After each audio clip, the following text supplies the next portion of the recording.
Buenos días, les habla Gonzalo Gutiérrez. Vamos a comenzar con el tema fundaciones. Esta unidad o este tema lo vamos a dividir en dos clases. Esta que vamos a presentar ahora es la clase 1 de 2, donde vamos a trabajar fundamentalmente cuestiones o aspectos teóricos, y en la clase 2 la parte práctica.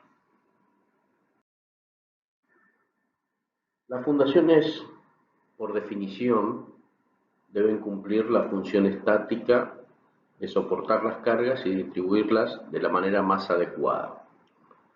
Aquí ven ustedes una estructura, un edificio, las losas que ustedes ya conocen, las vigas, las columnas que también ya conocen, y finalmente esas columnas que descargan las cargas del edificio al nivel del suelo.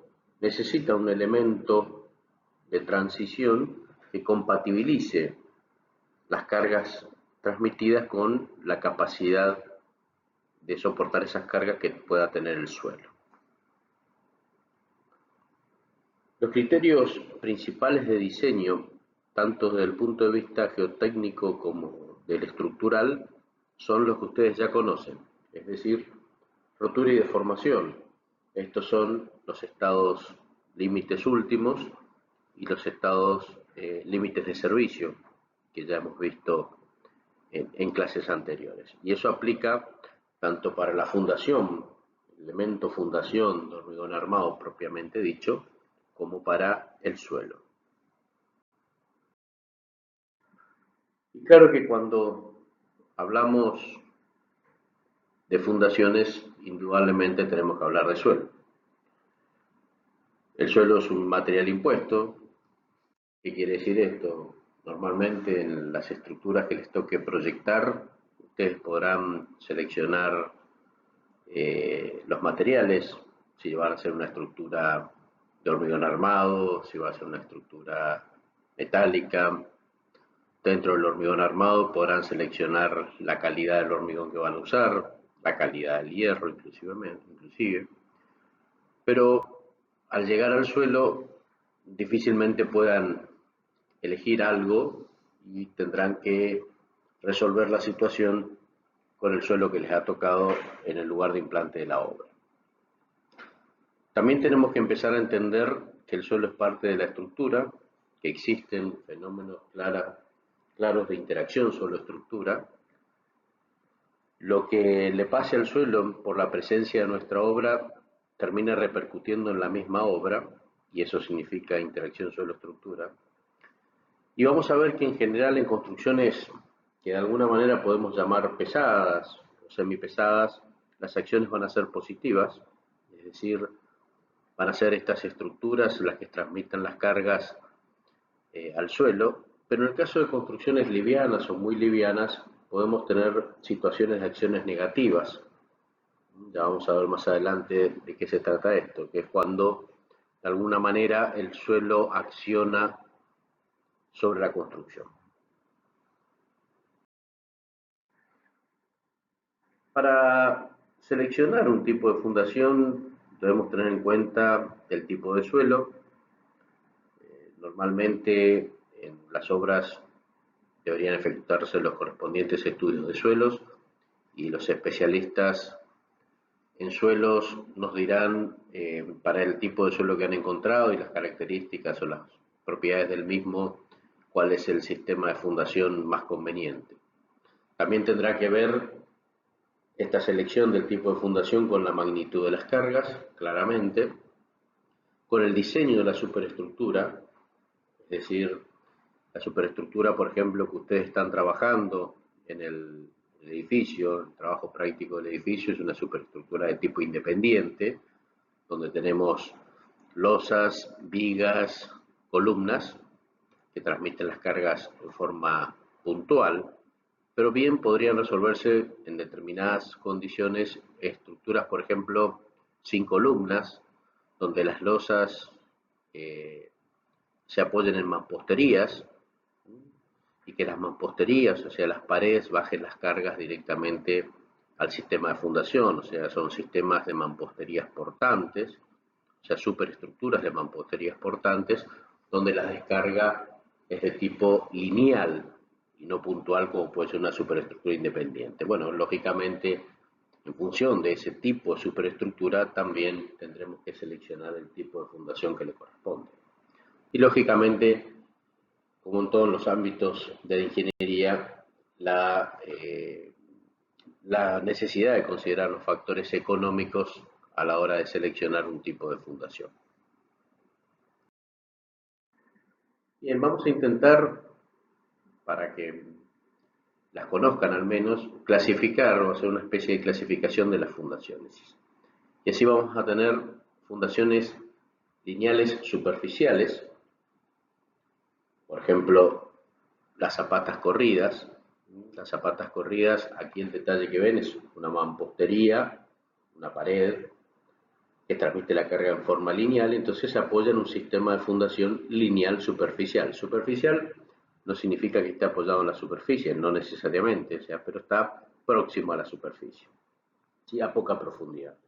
Y aquí lo que ven es una sección de hormigón armado, una T invertida, que se conforma de una losa de fondo, una placa, que trabaja a doble voladizo, y una viga de nervio. ¿Sí? Eso es una zapata corrida de hormigón armado. Esto también se suele hacer, o se hacía mucho antes, de mampostería directamente, o sea, la mampostería se empezaba a escalonar. Si esta era una pared, por ejemplo, de 15 centímetros de ancho, bueno, cuando empezaba la fundación se pasaba a 30, se hacían unas hiladas de 30, un poquito más abajo se pasaba a 45, luego un poco más, iba escalonando la fundación, se iba ampliando el ancho para lograr finalmente un ancho de contacto con el suelo compatible con la capacidad de carga del suelo. Otro sistema típico de la zona dentro de las fundaciones lineales superficiales son las vigas de encadenado y pilotines, y de vuelta es la misma pared, apoyada ahora sobre una viga de encadenado que está a muy poca profundidad normalmente, y esta viga de encadenado va apoyando en estas columnas, pequeñas columnas de hormigón armado que se hormigonan in situ, son excavaciones que se hacen con palas vizcacheras, se arman, se coloca armadura y se hormigona. Es un sistema muy usado, me atrevería a decir que muchas veces mal usado. Ya lo vamos a ver ahora en esta misma clase, cuando hablemos de los problemas de interacción suelo-estructura, sobre todo en estructuras livianas. ¿Por qué o a qué me refiero cuando hablo de que pueden ser mal usados, incorrectamente usados? Luego tenemos fundaciones nuevamente superficiales, es decir, próximas a la superficie, o directas también se pueden llamar, de tipo individual o combinadas. Y esto es, o estas son las que se ocupan cuando las superestructuras son de tipo independiente, es decir, las cargas bajan en forma puntual por medio de columnas. Aquí tenemos una fundación clásica, aislada o directa, está a poca profundidad, referida a su ancho, ¿no? Bueno, lo que ustedes ven aquí, el primer detalle es la excavación, la armadura colocada, acá está la armadura de la columna, y esta es la parrilla que conforma la armadura de esa base directa individual. Aquí está hormigonada la columna y hormigonada la base. Esta es una base cuadrada en planta y de espesor uniforme. También se pueden hacer troncopiramidales, ya lo vamos a ver en el transcurso de la clase. También se pueden hacer bases combinadas, es decir, cuando las columnas de una estructura están muy próximas y estas soluciones de fundación individual se empiezan a aproximar mucho, o inclusive cuando hay que resolver problemas de columnas en medianera, resulta conveniente o una alternativa interesante es el uso de bases combinadas, que son fundaciones que resuelven el apoyo de dos o más columnas, ¿sí? Esto básicamente no deja de ser una losa apoyada en el terreno que recibe las cargas de las columnas.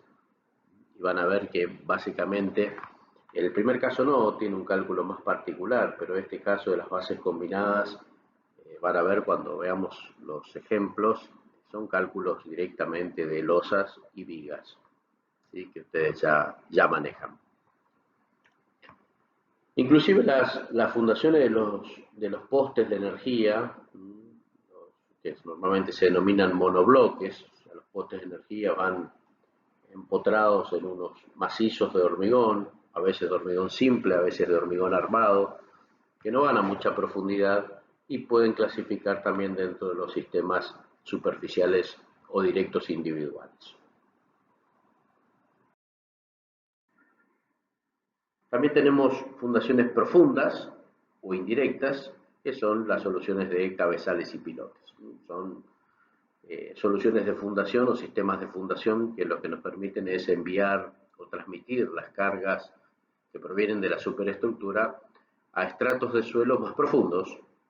Y esto es necesario cuando, o por la magnitud de las cargas, o por, digamos, la baja capacidad geomecánica de los suelos, de los suelos superficiales, es necesario buscar suelos más profundos. Y entonces, aquí esto normalmente se resuelve con pilotes. Esto que ustedes ven acá son pilotes eh, de tipo circular. Acá lo vuelven a ver. Y lo que está arriba del pilote y digamos entre los pilotes y la columna son cabezales, son bloques de hormigón armado que lo que hacen es tomar la carga que viene de las columnas y distribuirlas a los pilotes que necesitemos para transmitir dicha carga. Y finalmente las plateas, que son sistemas de fundación de tipo superficial, eh, que se pueden usar, ahora lo vamos a ver, pero francamente las plateas son, desde el punto de vista del diseño, son muy dúctiles, o sea, se pueden usar para obras muy livianas, muy ligeras, se pueden usar para obras muy pesadas, o sea, admiten una gran variedad de alternativas de solución, ¿sí? En definitiva son nuevamente losas, sistemas de losas y de vigas de hormigón armado apoyadas en el terreno y recibiendo las cargas de la superestructura. Bien, voy a intentar de alguna manera asociarles las fundaciones con el tipo de construcción. Estas son, pues, una propuesta no necesariamente, digamos, debe considerarse rígida ni única. Eso es una propuesta de relación que lógicamente podrá cambiar inclusive con el lugar, porque cuando hablamos de construcciones muy livianas o pesadas o muy pesadas, porque las estamos asociando a diferentes sistemas de fundación, claramente esto va a variar en función del tipo de suelo y de la capacidad portante del suelo. Entonces es una clasificación que puede variar de alguna manera entre un lugar y otro. Pero bueno, cuando hablamos de construcciones muy livianas, y vamos a llamar construcciones muy livianas aquellas de planta baja única y una cubierta, por ejemplo, de chapa, como la ven en la imagen. Las cargas positivas son muy pequeñas, es decir, las cargas en el sentido de arriba hacia abajo, lo que transmite la obra al suelo, son muy reducidas. Existe la probabilidad de la acción del suelo sobre la edificación, sobre todo en suelos arcillosos, y las fundaciones que deberíamos imaginar o pensar en diseñar son de tipo claramente superficial, pero que consideren mecanismos de interacción suelo-estructura, en mayor medida de lo que uno lo considera normalmente. Aquí la consideración de los mecanismos de interacción suelo-estructura en suelos arcillosos o determinados tipos de arcillas con construcciones muy livianas toma mucha importancia.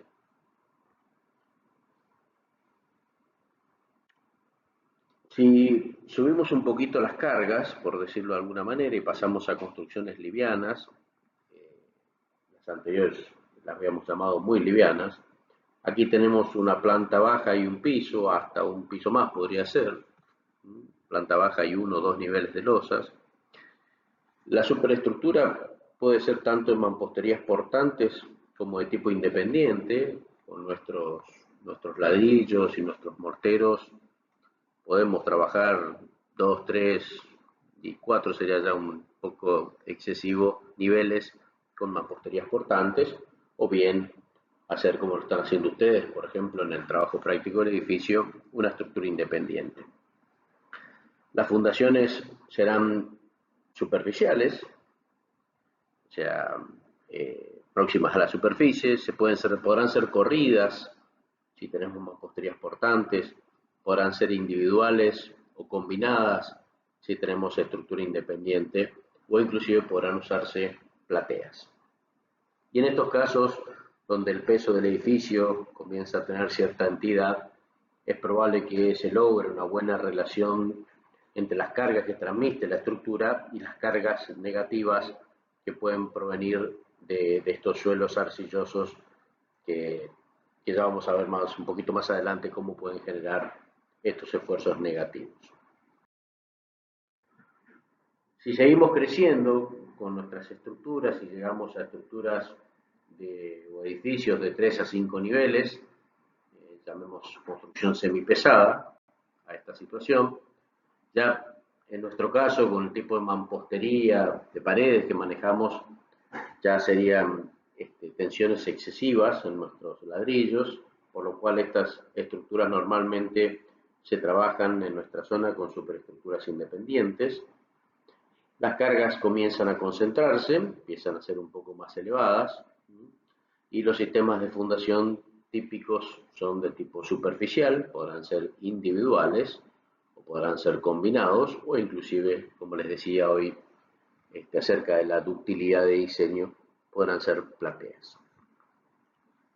Y finalmente las construcciones pesadas, que son los edificios de altura, claramente con superestructura independiente, las cargas concentradas pueden ser muy elevadas y las fundaciones generalmente y en nuestra zona ya son de tipo indirecta, o sea, cabezales y pilotes, o inclusive nuevamente la posibilidad de emplear plateas, pero lógicamente dará plateas con grandes nervios, es decir, serán losas y vigas de fundación, digamos, de secciones y cuantías importantes. Bien, aquí yo me quiero, quizás apartándome un poco del programa habitual de Hormigón Armado 1, quiero dedicarle unas imágenes y un tiempo a hablar específicamente sobre las fundaciones en edificios muy livianos.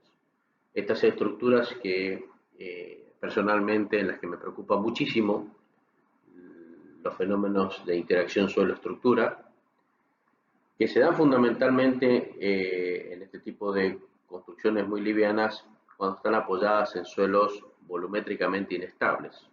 Y estos suelos volumétricamente inestables son arcillas que existen en la zona, claramente, y son arcillas que, digamos, cuando cambian su contenido de humedad, pueden cambiar de volumen, generando expansión si ganan humedad, generando contracción si pierden humedad. Y esos son movimientos, esfuerzos negativos, porque son esfuerzos que genera el suelo sobre esta construcción tan liviana y en la que normalmente no se toman en consideración o en las que en los cálculos no se toman en consideración estos fenómenos y aparecen situaciones, anomalías o patologías bastante típicas.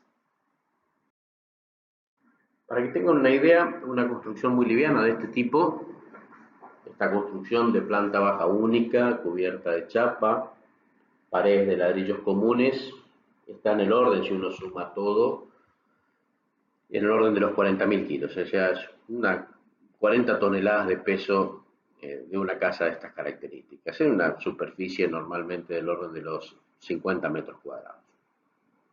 Eso, suponiendo que fuese, por ejemplo, una platea de fundación general, para hacer una relación de tensiones, la tensión de contacto superficial sería del orden de los 0,06 a 0,08 kilos por centímetro cuadrado, es decir, 6 a 8 kilopascales. Los suelos expansivos, estas arcillas que experimentan variaciones de volumen al modificarse su contenido de humedad, en procesos de expansión las presiones pueden resultar elevadas. Nosotros hemos hecho mediciones en laboratorio y hemos llegado a medir valores de 1 kilo por centímetro cuadrado de presión de expansión, es decir, 100 kilopascales. Entonces, si tenemos una vivienda, una obra, una construcción que transmite 6 a 8 kilopascales en positivas y el suelo gana humedad, se expande y genera presiones de expansión negativas del orden de los 100 kilopascales, claramente tenemos un problema. Tenemos un problema porque esta presión de expansión no está sostenida, es decir, cuando estas arcillas inicien su proceso de hinchamiento o de expansión, van a levantar la casa. ¿Sí? La van a levantar porque la casa no genera presión suficiente para contrarrestar el fenómeno. Y el problema va a ser que ese levantamiento no va a ser uniforme.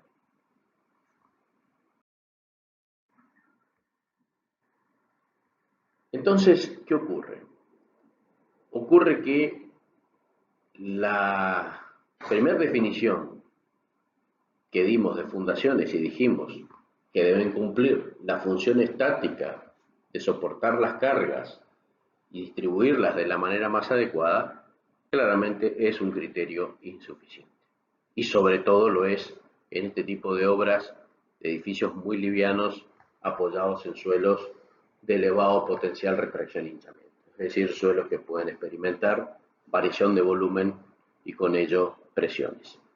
Y entonces es necesaria una acabada evaluación de las alternativas de interacción suelo-estructura. Fíjense, aquí tenemos el negrito un poco más oscuro, un terreno virgen natural. Y este terreno virgen natural fluctúa, sube y baja, estamos hablando de un suelo arcilloso que puede experimentar variaciones de volumen, y es un suelo que naturalmente, aunque no lo veamos claramente, en épocas de lluvia va a hincharse y va a subir, y en épocas de seca va a contraerse y va a descender. Entonces, ¿qué ocurre? Y ocurre que nosotros construimos, nos apoyamos sobre ese terreno, ¿sí? Entonces, imagínense que nosotros construimos en una época de seca, construimos aquí, en esta parte de la curva de fluctuaciones de humedad, y el terreno está, por decirlo de alguna manera, contraído, hay una contracción, y construimos. Entonces, luego de construir, vendrá nuevamente un periodo húmedo. En algún momento hay un periodo húmedo, empieza a llover y empieza a humedecerse el suelo.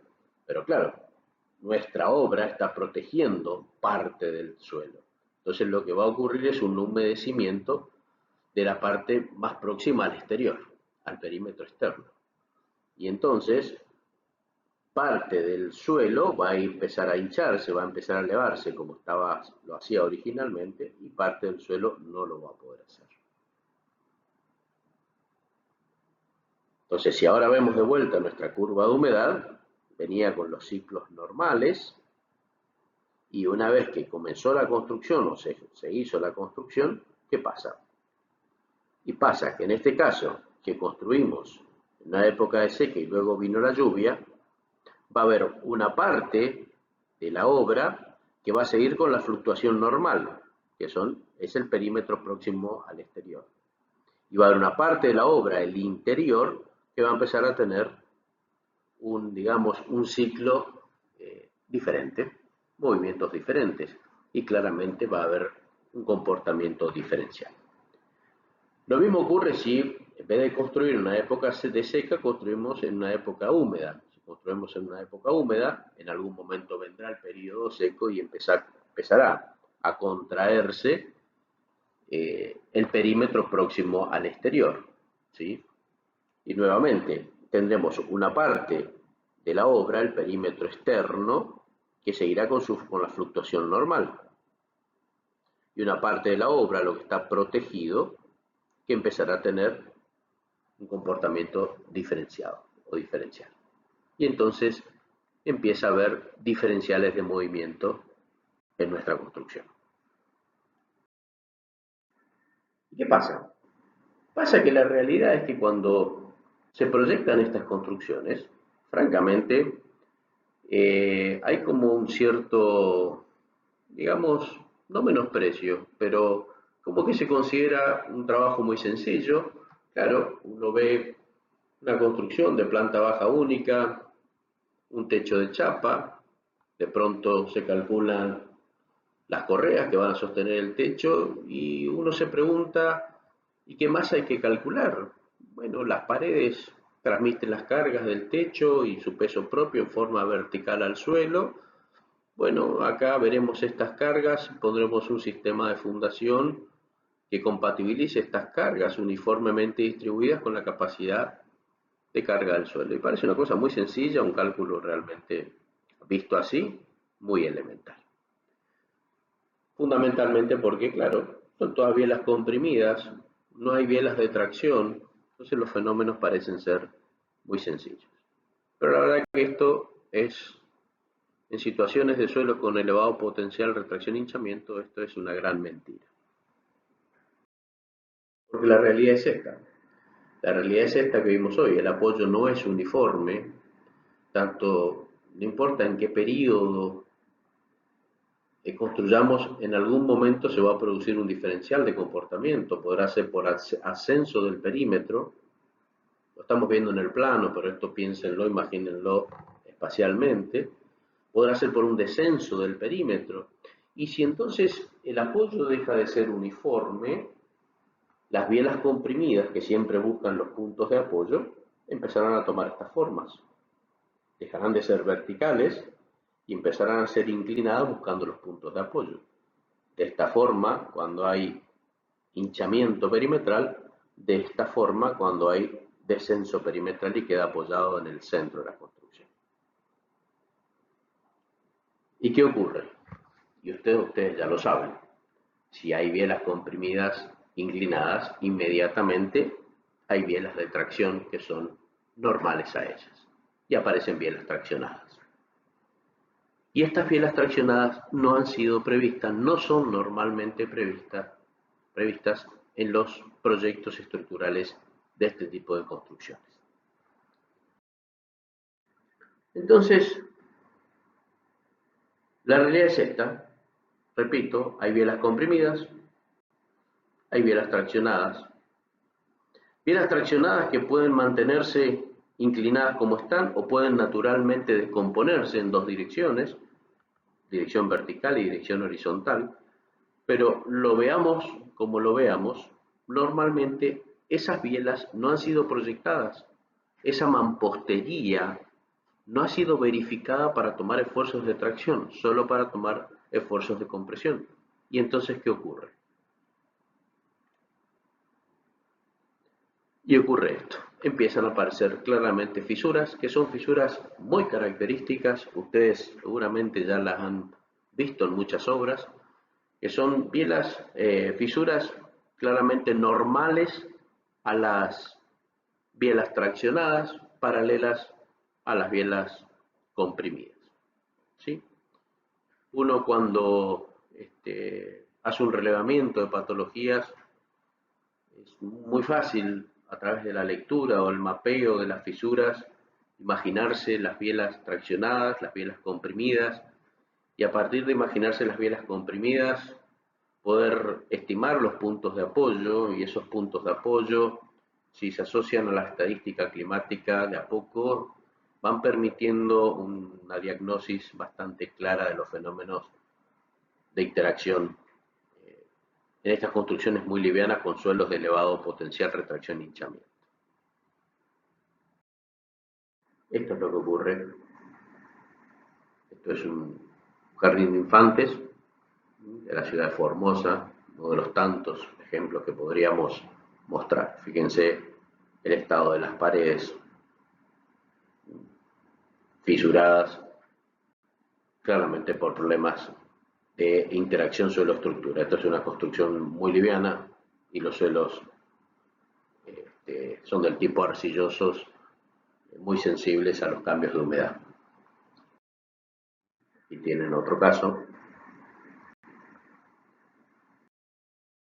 Entonces, la problemática de los suelos expansivos y su interacción con construcciones livianas es una realidad mundial. Los suelos expansivos han sido llamados el desastre oculto porque por un lado no causan pérdidas de vidas, pero por el otro representan uno de los daños materiales más costosos. Esto está tomado del libro de Fredlund y Hartford. En la región nordeste de la República Argentina, donde estamos nosotros, el problema es particular por la combinación de tipos de suelos, clima y modalidades constructivas. Nosotros tenemos suelos de elevado potencial retracción e hinchamiento, no hay ninguna duda de ello. Tenemos regímenes extremos de lluvias, es decir, tenemos periodos húmedos y periodos secos bien definidos. Fíjense lo que está pasando en este momento. Estamos hablando de octubre de 2020, donde llevamos ya prácticamente, no sé, 5 o 6 meses sin lluvias, prácticamente sin lluvias. Entonces, el tipo de suelo y el clima,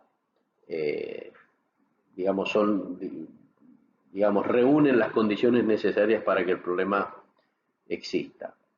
Y si a esto lo asociamos a los materiales y a la mano de obra, materiales que no siempre son de la mejor calidad,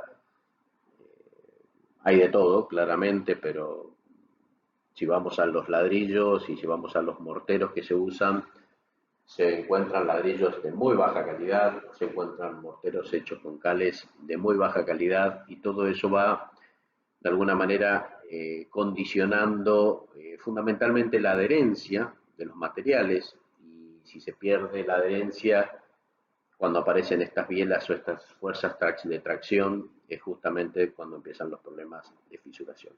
Y también podríamos sumar la mano de obra, que francamente uno recorre las obras y ve cómo se ha perdido oficio,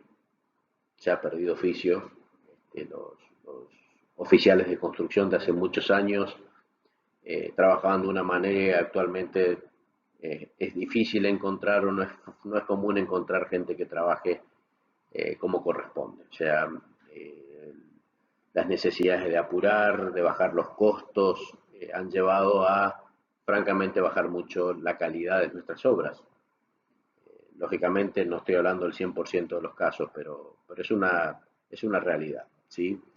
Y el empobrecimiento de los materiales y la baja calidad de la mano de obra atenta fundamentalmente a lo que les decía recién, a la adherencia. Ustedes imaginen esta componente vertical de la biela traccionada y bueno, si no tenemos nada, no tenemos un elemento de hormigón armado, no tenemos un hierro, lo único que puede contener este esfuerzo de tracción es la adherencia que puede haber entre una hilada de ladrillos y la otra. Y ahí está el mortero.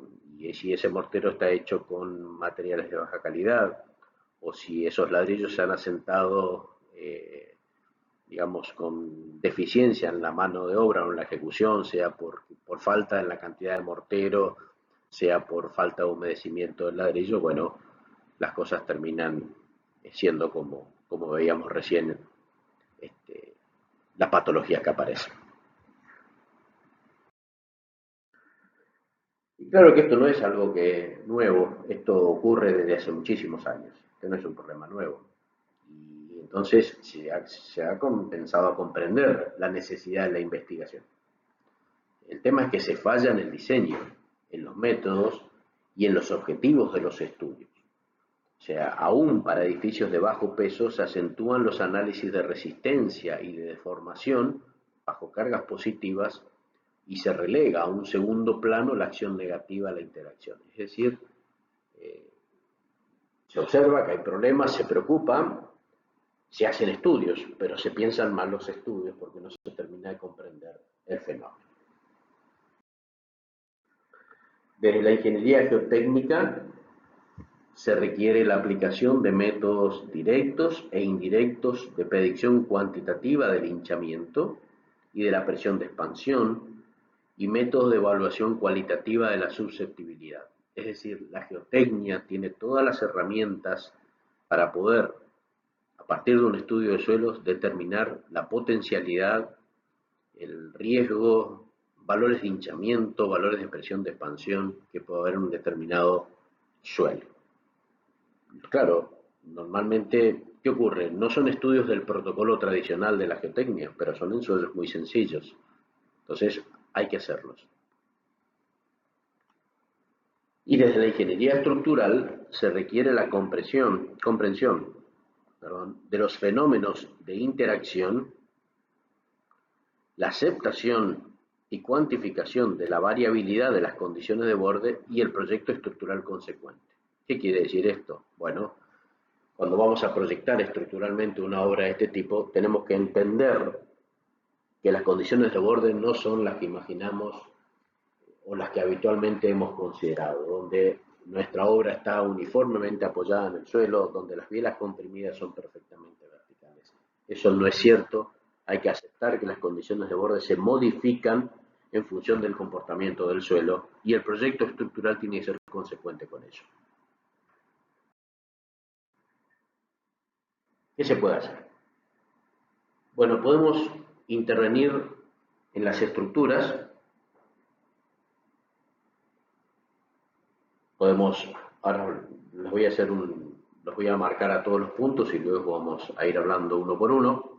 Podemos aislar la estructura del problema, podemos hacer un sistema de fundación de resistencia y rigidez adecuadas, o podemos imaginar un sistema espacial de fundación superestructura, ¿sí? Que trabaje como un conjunto, que podrá ser a través de un sistema estructural aporticado o podrá ser a través de un sistema de mampostería armada.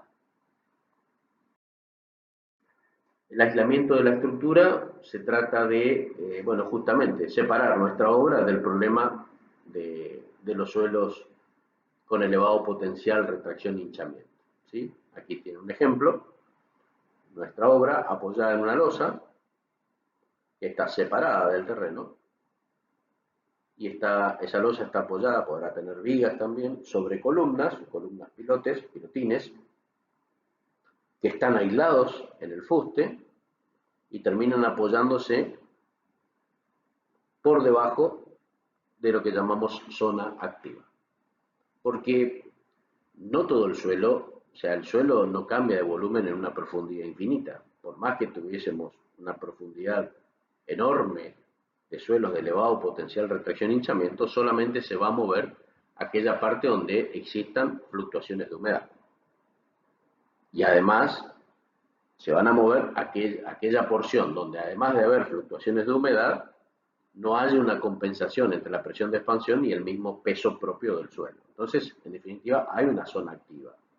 Si nosotros separamos la obra del suelo y la estructura de transmisión de cargas, estos pilotines, columnas pilotines, los aislamos de la zona activa y los llevamos por debajo de la misma, bueno, esto es una obra que va a estar totalmente aislada del problema del suelo activo. Claro, esto es una estructura de fundación, por decirlo de alguna manera, que puede ser más costosa que la misma casa. Esa zona activa que les decía, lo define la geotecnia claramente, no es un problema de los estructuralistas, tiene que ver con el comportamiento de la napa freática, tiene que ver con la presión de expansión, porque la presión de expansión en algún momento se compensa con el peso del suelo que está arriba, entonces ahí, a partir de ahí ya no se mueve más. Se puede definir también a través de la lectura de fisuras en el terreno y claramente en función del clima. Para que tengan una idea, más o menos aproximadamente la zona activa en nuestra zona debe estar en el orden de los 3 metros, 3 metros y medio. También podemos pensar en un sistema de fundación de resistencia y rigidez adecuadas, esto es, apoyar la casa sobre una solución de fundación que tenga la capacidad de resolver todos los problemas o todas las modificaciones en las condiciones de borde, es decir, si teníamos este hinchamiento perimetral, y entonces la casa empieza a estar apoyada en el perímetro, bueno, hacer un sistema de fundación que sea capaz de resolver esta luz de cálculo, o sea, de aquí hasta aquí. Bueno, eso es una alternativa, pero claramente volvemos al tema costos, y es una solución de fundación que puede ser nuevamente tan costosa como la misma obra, la misma superestructura, la parte de arriba, digamos. Y entonces es cuando uno empieza a ver, para tratar de, digamos, de poner los costos en escala, porque no se olviden que esto normalmente se trata de, son construcciones muy livianas, muy pequeñas, normalmente están asociadas a programas de construcción masiva de viviendas, son grandes planes de viviendas, entonces los costos son normalmente muy acotados, entonces claramente soluciones hay muchas y podemos dejar volar nuestra imaginación, pero no hay que descuidar el tema costos. Y ahí es cuando uno empieza a pensar en soluciones donde de alguna forma podamos usar lo que tenemos, lo que vamos a usar, lo que vamos a construir de una u otra manera. Y eso son las mismas mamposterías. Entonces, aquí tiene una alternativa donde la resistencia, digamos, a esas modificaciones en las condiciones de borde la da no solo el sistema de fundación, sino que el sistema de fundación forma parte de un todo, que es la mampostería, y esa mampostería está enmarcada en vigas y columnas de hormigón armado, es decir, una estructura aporticada, donde se espera que estos marcos de hormigón armado, además de darle rigidez a las mamposterías, puedan tomar de alguna manera los esfuerzos de tracción a los que hacíamos referencia en imágenes anteriores. Finalmente, si no quisiéramos llegar a las estructuras o a los elementos independientes de hormigón armado para enmarcar las paredes, nos queda el sistema de mampostería armada, es decir, colocar hierros en las paredes. Y los hierros se pueden colocar en horizontal, no es que se pueden, se deben colocar en horizontal y en vertical. Muchas veces se ha cuestionado el tema de los hierros verticales, porque claro, como trabajamos con ladrillos macizos comunes, la pregunta es cómo colocarlos, y la respuesta es muy sencilla. Si somos capaces de abrir una zanja en una mampostería para colocar un caño de luz, bien podemos hacer lo mismo para colocar un hierro vertical. Entonces, en definitiva, podemos armar nuestras paredes con hierros verticales y horizontales, podemos proyectar y calcular para que esos hierros tomen nuestros esfuerzos de tracción, nuestras bielas traccionadas. Y aun cuando no nos pusiéramos a calcular, que de hecho deberíamos hacerlo, ¿no? Pero si no lo calculáramos, fíjense cómo cambia el solo hecho de armar una mampostería, cómo cambia el comportamiento esperable de la misma, de acuerdo a algunas estadísticas. Este es un trabajo de Meyerhoff, ¿sí? Donde él establece, a partir de la lectura de gran cantidad de obras, la distorsión angular máxima para que inicie la fisuración, ¿sí? Delta sobre L máxima. Y él dice que la distorsión angular máxima para que inicie la fisuración en mamposterías armadas es de 1 sobre 500 y en mamposterías no armadas es de 1 sobre 2500. ¿Qué significa esto?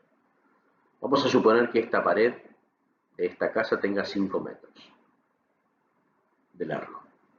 Si está armada, según Meyerhoff, nosotros podemos tener hasta una distorsión angular de 1 sobre 500 para que inicie fisuración. Es decir, puede haber un comportamiento diferencial de hasta 1 centímetro en esos 5 metros.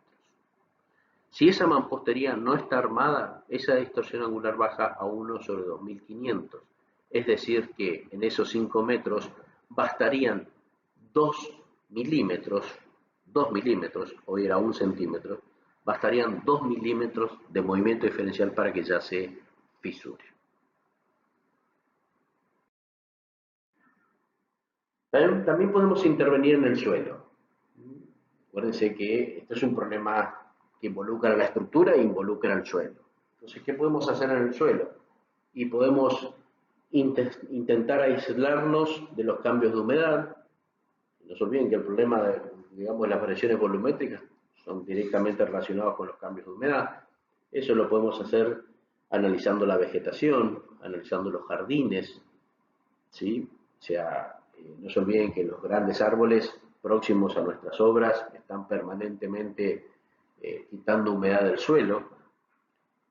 También al revés, si vamos a hacer una obra y sacamos un árbol y de alguna manera había una inercia hídrica de que ese árbol tomaba humedad y la evapotranspiraba, eso no va a ocurrir más, pero el agua va a seguir convergiendo a ese punto, o sea, podemos tener un principio de aumento de humedad por una vegetación retirada.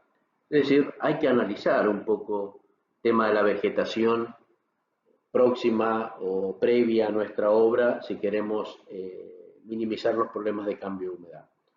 También el tema de desagües, claramente un funcionamiento adecuado de los desagües para evitar los cambios de humedad y la cuestión de las veredas.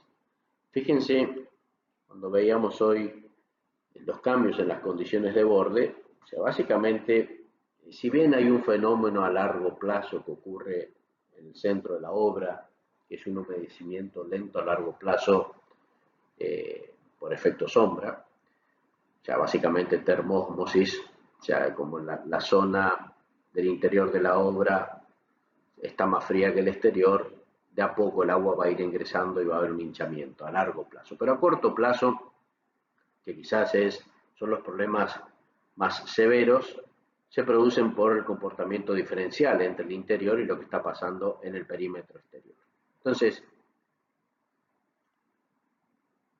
si nosotros hiciéramos veredas con anchos equivalentes o aproximados a esa zona de fluctuación, es decir, de alguna manera tratáramos de sacar el problema hacia el exterior y pusiéramos un elemento de sacrificio, que puede ser la vereda, podríamos de alguna manera minimizar la problemática.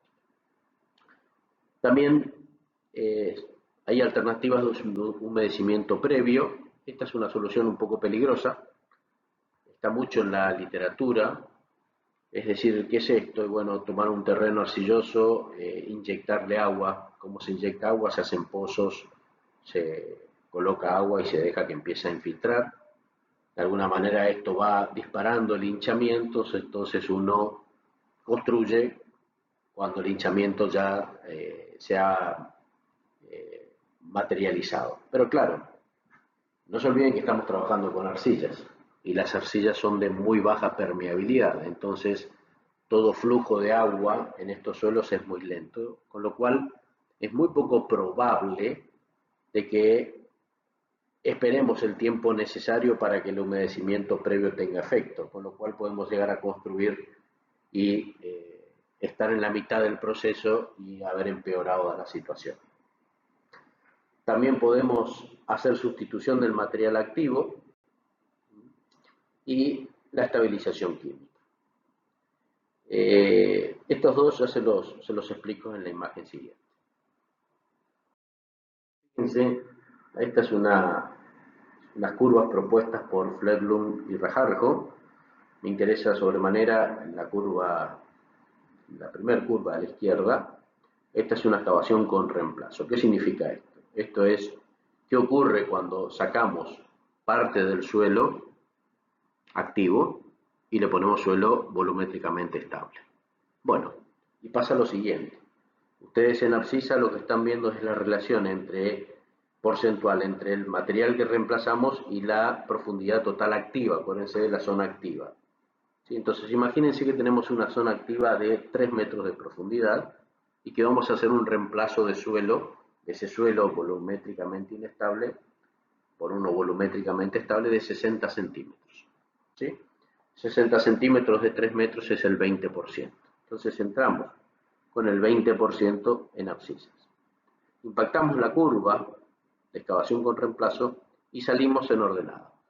Y en ordenada lo que nos está indicando es cuál es el remanente de hinchamiento que nos queda a partir del reemplazo que hicimos. Y aquí está indicando el 50%. Es decir, del hinchamiento probable, que es medible en laboratorio, si hacemos un reemplazo del 20% de la zona activa, esto puede aproximadamente, este hinchamiento puede reducirse a la mitad, lo que no es poca cosa. Es una solución muy interesante. Y esto lo asocio con la estabilización química, porque claro, a veces el reemplazo es muy costoso, sacar 60 centímetros de suelo, sacarlos de la obra, ir a buscar un préstamo, un yacimiento con suelo apto y traerlo y colocarlo puede ser costoso. Entonces, muchas veces ese suelo que se saca no se saca de la obra, o sea, se excava, se pone, digamos, se lo lleva a una cancha de trabajo, se lo puede mezclar, por ejemplo, con cal, ¿sí? La cal produce una estabilización, o sea, los suelos con adición de cal ofrecen menor hinchamiento, se hacen más estables, entonces lo estabilizamos químicamente y lo volvemos a colocar y en definitiva estamos haciendo un reemplazo. Entonces, en resumen, para cerrar este tema de las fundaciones en edificios muy livianos, la problemática existe, es una realidad visible en muchas obras de la región. La enseñanza de la ingeniería geotécnica y en consecuencia la práctica profesional de la ingeniería geotécnica en general no consideran debidamente su análisis. Lo mismo ocurre en la ingeniería estructural. Y el motivo principal es la inercia en la aplicación de los estudios y protocolos tradicionales a situaciones de interacción que se apartan de estos protocolos tradicionales. Desde la ingeniería geotécnica se requiere la aplicación de métodos directos e indirectos de predicción. Desde la ingeniería estructural se requiere la comprensión de los fenómenos de interacción y la aceptación de la variabilidad de las condiciones de borde. Y en definitiva, si bien cada obra, cada sitio requieren de un análisis específico, la experiencia indica que en general una solución de paredes armadas vertical y horizontalmente, debidamente vinculadas al sistema de fundación, combinada con el reemplazo o mejora química del suelo en un determinado espesor superior, impactan en una franca disminución del problema. De todos modos, no hay que confundirse, esta no es la solución, esta es una propuesta para estudiar en cada caso, en cada tipo de suelo, en cada tipo de estructura. Pero la realidad es que esta práctica ha mostrado un buen comportamiento, que claramente debe ser ajustada en cada caso en particular.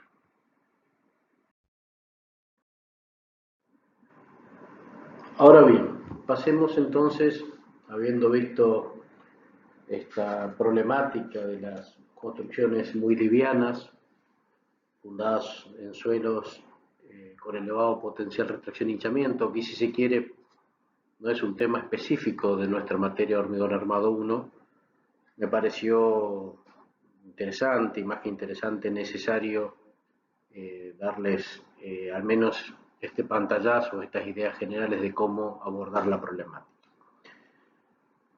Bueno, ahora sí vamos a ingresar un poco a lo que corresponde a nuestra materia, que son las fundaciones en edificios livianos y semipesados. Y vamos a ver en primer término las soluciones de fundación cuando la superestructura es del tipo de mamposterías portantes, es decir, cuando las cargas se transfieren en forma lineal. Son cargas linealmente distribuidas, se usan soluciones superficiales corridas, habitualmente zapatas corridas, que ya hemos visto este detalle. Bueno, hay una tensión admisible del suelo y comparando las cargas con la tensión admisible del suelo se puede sacar el ancho necesario de la placa.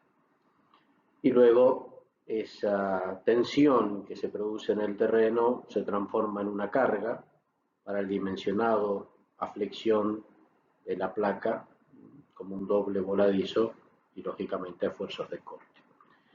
Acá vemos algo que vamos a insistir mucho en el práctico y que hemos venido insistiendo a lo largo del trabajo práctico del edificio, y es la necesidad de conocer, cuando llegamos al nivel de fundación, conocer las cargas de servicio, porque para poder definir el ancho de la placa, en este caso, este ancho, y luego las dimensiones de las bases aisladas o de las bases combinadas, vamos a necesitar comparar con la tensión admisible del suelo valores de cargas de servicio, ¿sí? Porque justamente el suelo se está valorando a nivel de tensiones admisibles, o sea, en la práctica vieja, llamémosle.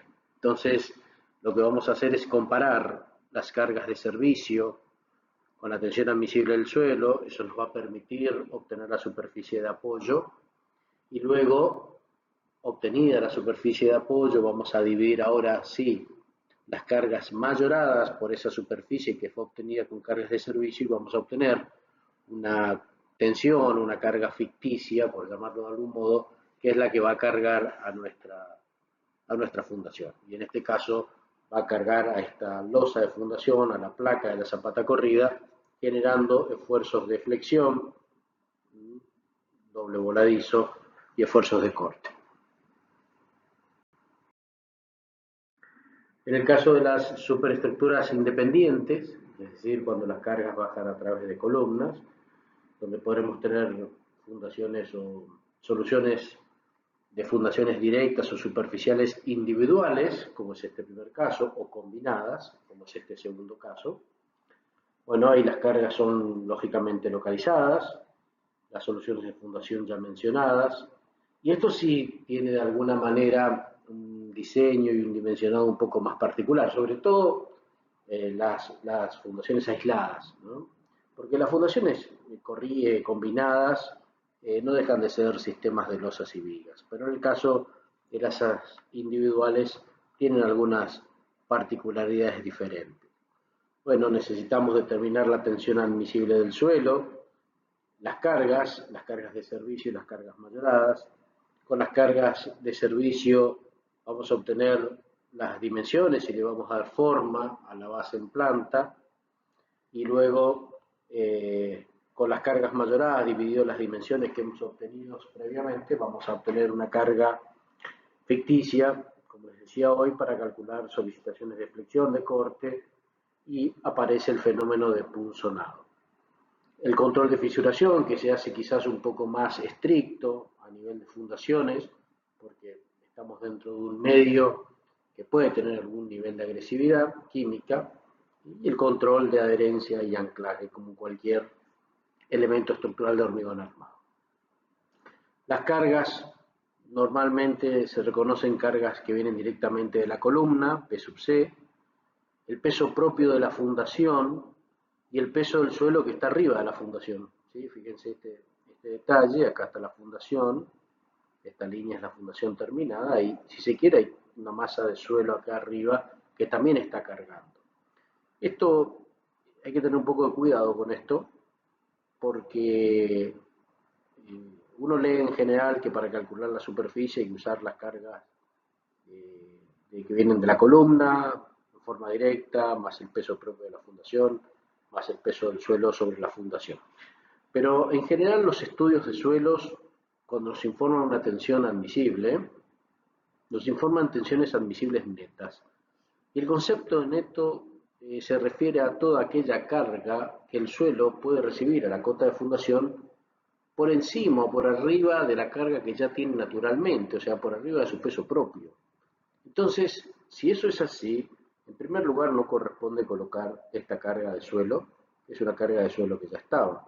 Y cuando uno computa el peso propio de la fundación, debería ser en realidad el volumen de la fundación por la diferencia de pesos específicos entre el hormigón y el suelo. Porque todo esto era un volumen lleno de suelo que ya fue considerado digamos, en el análisis geotécnico. Entonces, muchas veces prácticamente se calcula directamente con la carga de la columna o eventualmente se hace una estimación del volumen posible de la fundación y se multiplica por la diferencia de pesos específicos para incorporar el delta por peso propio de fundación.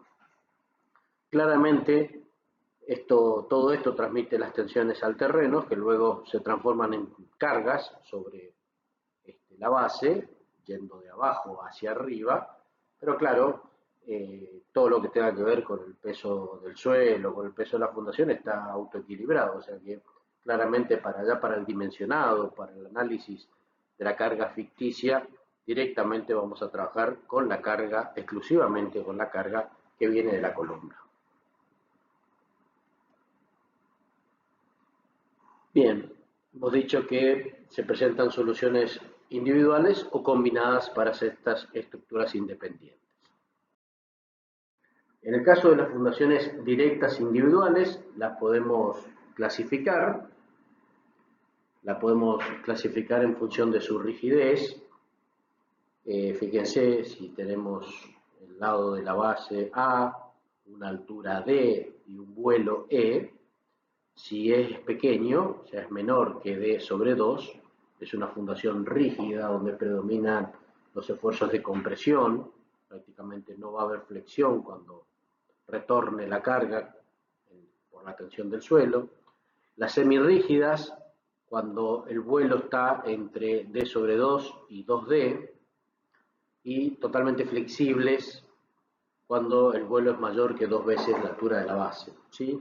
Esto también tiene que ver con la posible distribución de tensiones en el terreno. Una fundación rígida nos asegura de alguna manera una distribución uniforme de tensiones, y una fundación flexible puede generar si bien el volumen de tensión va a ser el mismo, pero puede haber una concentración de tensiones en la zona central de la fundación y menores valores hacia los extremos. Las formas en planta de estas fundaciones directas individuales pueden ser las que ustedes imaginen, pueden ser cuadradas, rectangulares, circulares. En corte pueden ser de caras paralelas, no tengo ningún detalle aquí, pueden ser de caras inclinadas, que son estas tres que ustedes ven. Ustedes imaginen cualquiera de estas, que sin ser troncocónicas fueran horizontales en la cara superior, es una forma en corte de tipo de caras paralelas. Por la ubicación de la carga, pueden ser bases centradas sin momentos, es decir, que el baricentro de la base coincida con el baricentro de la columna y la columna no transmita momentos. Centradas con momentos, o sea, que haya coincidencia de baricentros, pero que hayamos optado por un empotramiento, aunque sea parcial, de la columna en la fundación. Podemos tener bases desplazadas en medianera.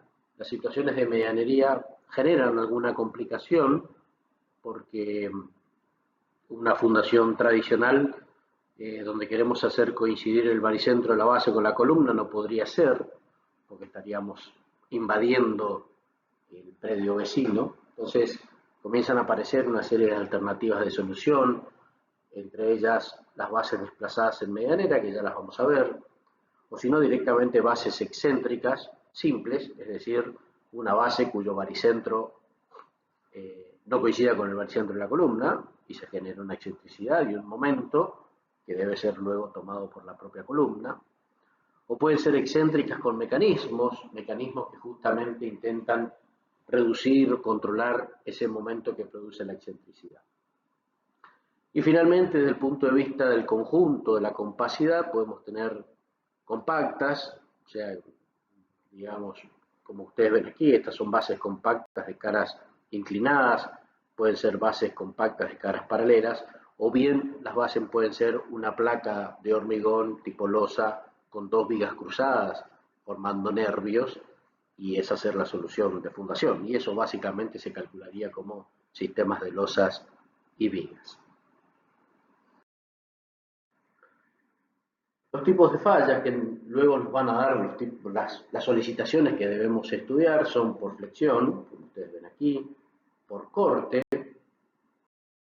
por punzonado, que es un corte, o sea, una tensión inclinada que se da en todo el perímetro o en un determinado perímetro de la fundación, por falta de anclaje. Esto claramente nos permite determinar cuáles son las solicitaciones, cuáles son las consideraciones que debemos tener en cuenta para el dimensionado. Y así tendremos que calcular los momentos flectores, esfuerzos de corte, esfuerzos de punzonado y verificar los anclajes. Aquí tenemos el caso de una medianería con una base desplazada que les comentaba hoy, Fíjense, esta columna está recostada sobre un eje medianero. Si quisiéramos hacer una base centrada, tendríamos que invadir. Entonces eso no puede ser claramente. Entonces se mantiene la idea de una base, digamos, centrada, pero, digamos, la transmisión de la carga se logra a través de una viga que apoya sobre esa base, vuela como una ménsula y allí recibe la carga de la columna. Con lo cual, finalmente, la carga de la columna será transmitida en realidad por la viga y ingresará en forma centrada en la base y evitaremos los momentos por excentricidad de carga. ¿Sí? Y esto que ustedes ven aquí son las solicitaciones que claramente se producen en esta viga, que es la que es responsable de tomar la carga de la columna y transferirla a la base.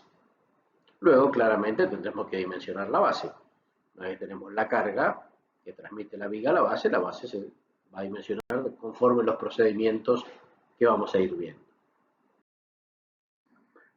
Bueno, y luego entramos en el campo directamente de las bases excéntricas, ¿sí? Donde aceptamos la excentricidad, hacemos la base aislada excéntrica, ¿sí? Se genera un momento por esa excentricidad, es un momento que no está equilibrado porque me falta la otra parte de la base aquí. Entonces, ese momento, ¿quién lo va a tomar? Y bueno, claramente lo va a tomar la columna. O sea que las columnas de planta baja, si ocurren estas situaciones, deben ser reverificadas o rediseñadas a partir del momento que proviene de la fundación. Si ese momento es importante, podemos empezar a usar mecanismos de ayuda, por ejemplo, una base con tensor inferior. Lo que hacemos es lograr un quiebre del diagrama de momentos, entonces lo que recibe el momento más importante es la primera parte de la columna, el fuste que está enterrado, y el resto de la columna ya se dimensiona con valores más pequeños. Claro que aparece la figura del tensor con esfuerzos de tracción y debe ser dimensionado y construido claramente. Otras alternativas, otros mecanismos para las fundaciones en medianera, para evitar excentricidades. Por ejemplo, aquí tenemos la columna de medianera. Esta es una base con viga y placa. Esta es una placa de fundación. Y se coloca una viga, se llama viga de equilibrio, que va de columna, digamos, de la columna que está en la medianera a una columna interna del edificio. Entonces, la carga que proviene de la columna se termina distribuyendo en esta placa. Esta es una losa, vamos a ver un ejercicio de esto, en esta losa, y esta losa que está excéntrica respecto de la columna, pero no le envía esa excentricidad o ese momento a la columna, porque en definitiva carga sobre la viga, aparece una reacción de estas losas de apoyo, de estas placas de apoyo sobre la viga, pero la viga la redistribuye a sus dos apoyos, sin enviar momentos flectores. Con lo cual es un mecanismo para el control de los momentos generados por las soluciones excéntricas.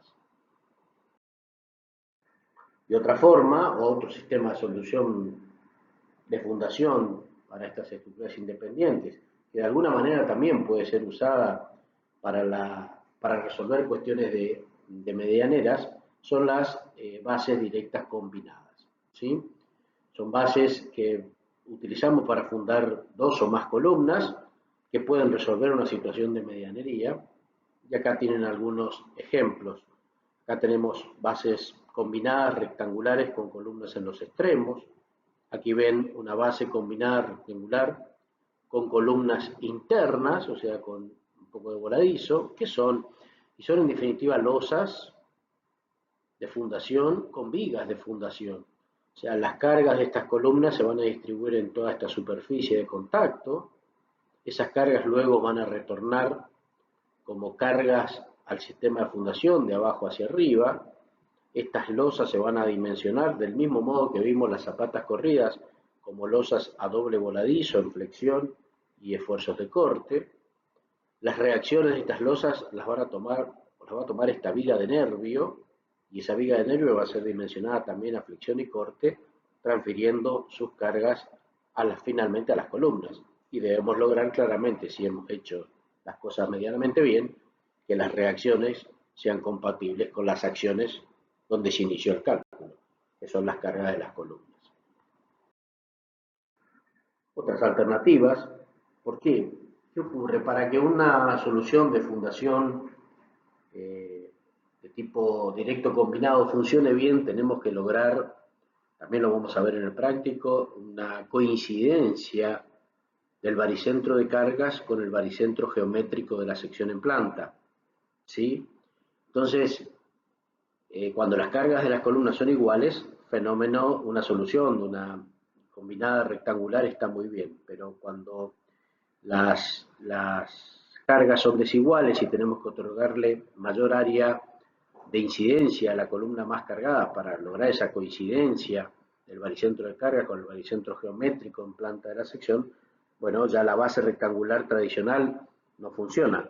Lo podemos resolver manteniendo la rectangularidad, por decirlo de alguna manera, y volando hacia el lado más cargado, o de otro modo, por ejemplo, generando formas en planta de tipo trapezoidal, donde la sección va aumentando hacia la zona de la columna más cargada. ¿Para qué? Con el único y exclusivo objetivo de que el baricentro de cargas de estas columnas que no tienen el mismo valor y que va a estar recostado sobre esta columna más cargada, coincida con el baricentro geométrico de este trapecio. Esto también puede hacerse con columnas en los extremos o con columnas internas, o sea, haciendo volar la viga de Nervi.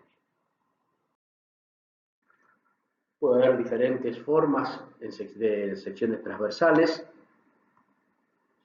Aquí tienen una, digamos, con caras inclinadas. Aquí tienen la placa, o sea, directamente la placa con caras inclinadas. Aquí tienen la placa de caras paralelas y un nervio central. Y acá tienen directamente una solución de placa sin viga. La columna directamente apoyada en la losa. Cualquiera de las soluciones debidamente estudiadas puede resultar bien.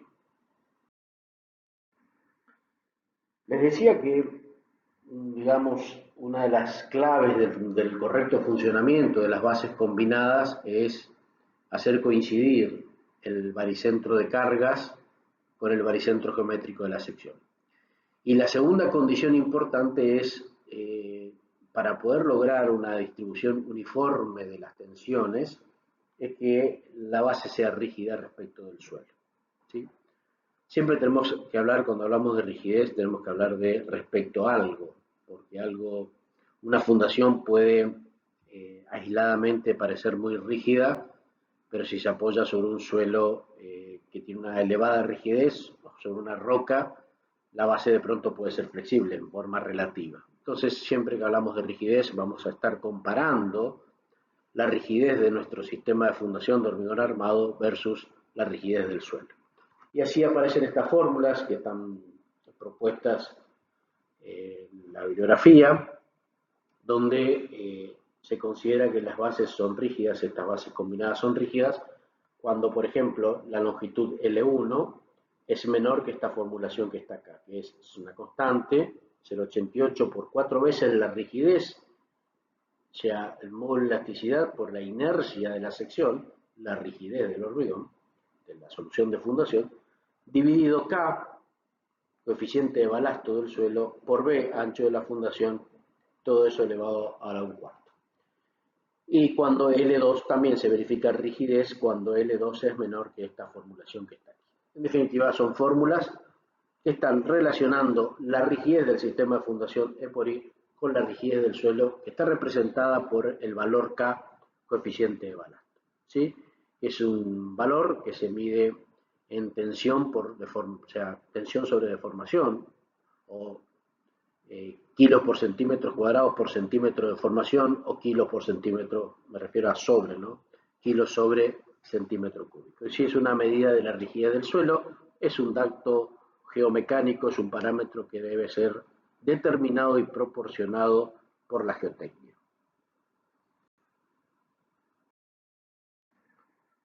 Cuando tenemos fundaciones donde hemos logrado las dos condiciones que hablábamos hoy, coincidencia del baricentro de cargas con el baricentro geométrico de la sección, y cuando hemos logrado una solución rígida respecto del suelo, la distribución de presiones es de este tipo. Cuando no logramos la rigidez y la base es flexible, podemos tener situaciones de este tipo, donde el volumen de tensiones va a ser el mismo, no hay ninguna duda, porque las cargas son las mismas, pero su distribución va a ser diferente. Y con lo cual los esfuerzos o las solicitaciones pueden modificarse. En lo anterior habíamos visto casos con voladizos, acá estamos viendo una base combinada rígida sin voladizos y una base combinada flexible sin voladizos. Normalmente la situación es esta, cuando se logran las dos condiciones y la tensión es uniforme, bueno, es un cálculo tradicional, una carga distribuida sobre una losa y luego sobre una viga, donde hay que calcular momentos flectores y esfuerzos de corte. Si en el caso en que no tengamos asegurada la rigidez, claramente esto debería modelarse sobre el lecho elástico, es decir, modelar el sistema de fundación sobre un suelo caracterizado por ese coeficiente de balasto. O sea, es un modelo de resortes donde los resortes son justamente o toman justamente el valor K, ¿sí? Y eso se hace bajo modelación numérica. Bien, con esto damos por concluida la teoría de esta unidad de fundaciones, que es esta clase 1, de las dos correspondientes a la unidad, y en la segunda clase vamos a trabajar con algunos ejemplos prácticos. Buenas tardes.